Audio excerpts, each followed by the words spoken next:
60 రోజుల్లో ఎలక్షన్ రాబోతున్నాయి. నేను ఉదయం నా ఎస్టీలు నా బీసీలు అంటాను కాబట్టి మళ్ళీ ఇదిగో మరి ఎస్సీలు అన్నావు కాబట్టి ఈ రోజు చూస్తే కోడికత్తి శ్రీను మరి జైల్లో ఉన్నాడు కదా, మరి రేపొద్దున ఇది మనకు కూడా మైనస్ అవుతుందేమో అని ఒక భావించి ఒకవేళ ఇదేమైనా జగన్మోహన్ రెడ్డి నాటకంలో భాగంగానే ఇదేమైనా బెయిల్ వచ్చిందా నాకైతే డౌట్ గానే ఉంది.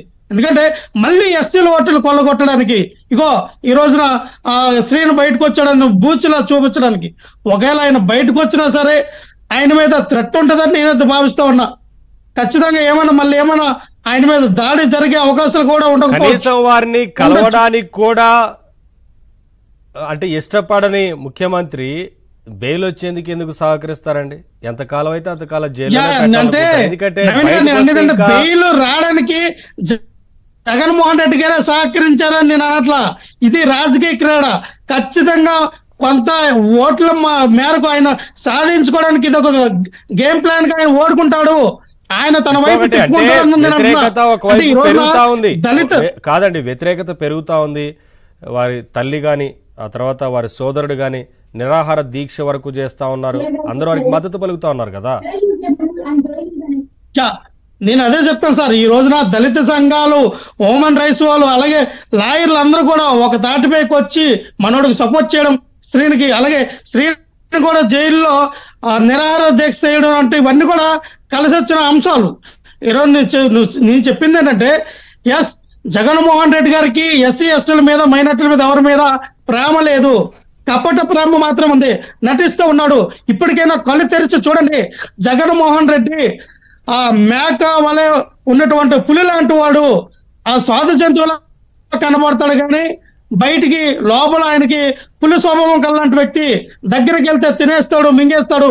మీ అందరూ జాగ్రత్తగా ఉండండి నేను చెప్తా ఉన్నా. ఎందుకంటే జగన్మోహన్ రెడ్డి గారు ఆడుతున్న ఈ నాటకం అంతను ఈ రోజు మనం చూస్తే మరి ఎప్పుడైతే మరి ఎస్సీలందరూ కూడా ఉదయం లగ్గన మేనమూలు అన్నాడు, అది చూస్తే దళితుల మీద జరిగినట్టు దాడులు శిరోమండలం చేసినటువంటి వ్యక్తులకి ఎమ్మెల్సీ ఇచ్చారండి. ఒక ఆయన ఎమ్మెల్సీ మరి డ్రైవర్ సుబ్రహ్మణ్యం చనిపోతే తీసుకెళ్లి డెడ్ బాడీని డోర్ డెలివరీ చేసి మీరేం పీక్కుంటారో పీక్ అని ఆయన సవాల్ ఇస్తే ఆయనకి జేజలు కట్టాడు. ఈరోజు జగన్మోహన్ రెడ్డి ఆయన భుజాల మీద వేసుకొని తిరుగుతూ ఉన్నాడు. అంటే ఒకటే సార్, దళితులు మీరందరూ ఏం పీకలేరు. మిమ్మల్ని చంపినా, పాతినా, తిట్టినా, కొట్టినా, మీకు శిరోమండనం చేసినా మీరు ఏం చేయలేరని ఇదంతా జగన్మోహన్ రెడ్డి అనుకుంటూ ఉన్నాడు. నేను ఒకటే చెప్తాను సార్, ఇప్పటికే దళితులు మీరు ఆలోచించండి. జగన్మోహన్ రెడ్డి వల్ల మనకు ఉపయోగం లేదు. ఆయన మనల్ని వాడుకుంటున్నాడు తప్ప మీరు బానిసలుగా మాత్రం కళ్ళు మూసుకున్న ఓట్లు మేము చెప్తా ఉన్నాం. ఎందుకంటే జగన్మోహన్ రెడ్డి గారు గుర్తుపెట్టుకోండి, మీరు ఏదైతే ఇన్ని సంవత్సరాలు మీరు చేస్తున్నటువంటి ఈ ఎస్సీ ఎస్టీ బీసీ మైనార్టీల మీద మీరు రాజకీయాలు చేశారో ఇక్కడైతే మీ పప్పులు ఉడకో. ఎందుకంటే ఎస్ ఈ రోజున 5 సంవత్సరాలు మగ్గిపోయాడంటే ఆయన ఆర్థికంగా ఎంత స్థితికిపోయాడంటే, మానసికంగా ఎంత స్థితికిపోయాడంటే, వాళ్ళ కుటుంబ సభ్యులు కూడా ఎంత ఆర్థికంగా మానసికంగా స్థితికిపోయాడంటే. 5 సంవత్సరాలు అంటే మన జీవితంలో ఎంత వాల్యుబుల్ అంటే, ఒక తరంలో మనిషిలో ఒక 5 సంవత్సరాలు టైం వేస్ట్ అయిందంటే ఆ జీవితం ఎంత వేస్ట్ అవుతుందండి.